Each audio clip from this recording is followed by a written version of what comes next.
Hello friends, हम आप सभी के लिए पदार्थ के प्रकार, उसका परिभाषा और उसका अवस्था मतलब भेद कितना होता है, ठीक है। पदार्थ के बारे में हम जानेंगे, पदार्थ किसे कहते हैं, ठीक है। एक मिनट, चलिए हम जानेंगे पदार्थ किसे कहते हैं, ठीक है।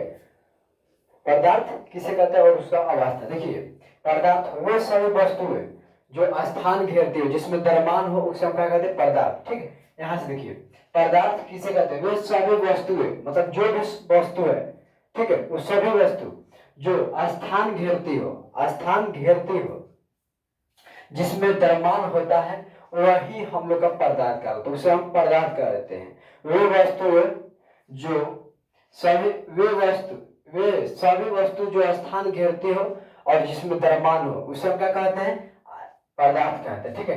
पदार्थ की अवस्था हम लोग का तीन होती है। कौन कौन? एक ठोस होता है, एक गैस होता है और एक द्रव होता है, ठीक है। तो हम ठोस किसे कहते हैं, द्रव किसे कहते हैं और गैस किसे कहते हैं, हम इसे जानेंगे। देखिए, ठोस जो कि सॉलिड कहता है, इसका इंग्लिश में होता है सॉलिड। वे पदार्थ जिसका आकार और आयतन दोनों निश्चित होता है, ठीक है। वे पदार्थ जिसका आकार और आयतन दोनों ही निश्चित होता है, उसे क्या कहते हैं, ठोस कहते हैं। जैसे में देखिए, पत्थर है, लकड़ी है और लोहा है और वह बर्फ है। इन सभी का आकार और क्या होता है, आकार और आयतन दोनों का होता है, निश्चित होता है इन सभी का, ठीक है। अब देखिए, क्या है, द्रव, लिक्विड, इसे इंग्लिश में कहा जाता है लिक्विड, द्रव को, ठीक है। बर्फ को हम लोग ठोस कहते हैं और द्रव को हम लोग पानी कहते हैं और गैस, ठीक है। देखिए यहाँ पे लिक्विड मतलब द्रव, वे पदार्थ जिसका आयतन निश्चित होता है, वे पदार्थ जिसका आयतन निश्चित होता है और आकार अनिश्चित होता है, मतलब इनका इसका जो आयतन है निश्चित होता है, उसका आकार अनिश्चित है, मतलब आकार अनिश्चित होता है, ठीक है।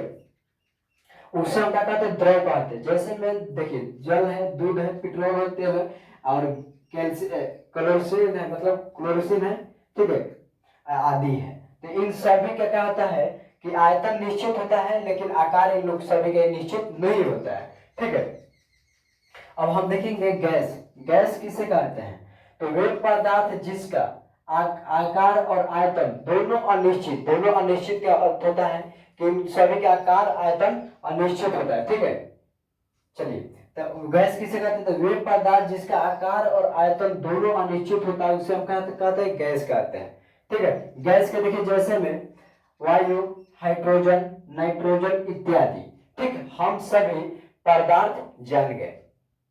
एक बार फिर से देख लेते हैं, पदार्थ किसे कहते हैं, वो सभी वस्तुएं जो स्थान घेरती हो, जिसमें द्रव्यमान होता है, उसे हम क्या कहते हैं, पदार्थ कहते हैं। पदार्थ हम सभी का तीन प्रकार का होता है, एक ठोस होता है, एक गैस होता है, एक द्रव होता है। तो हम पहले जानेंगे सॉलिड, गैस किसे कहते हैं, कि वे पदार्थ जिसका आकार और आयतन दोनों निश्चित होता है, उसे हम ठोस कहते हैं। जैसे में कि पत्थर, लकड़ी, पत्थर, बर्फ, लोहा, इन सभी का आकार और आयतन दोनों निश्चित होता है, ठीक है। अब द्रव, वे पदार्थ जिसका आयतन निश्चित होता है और आकार अनिश्चित होता है, ठीक है, उसे हम क्या कहते हैं, उसे कहते हैं द्रव कहते हैं। जैसे जल, दूध, पेट्रोल, केरोसिन इत्यादि, तेल, ठीक है।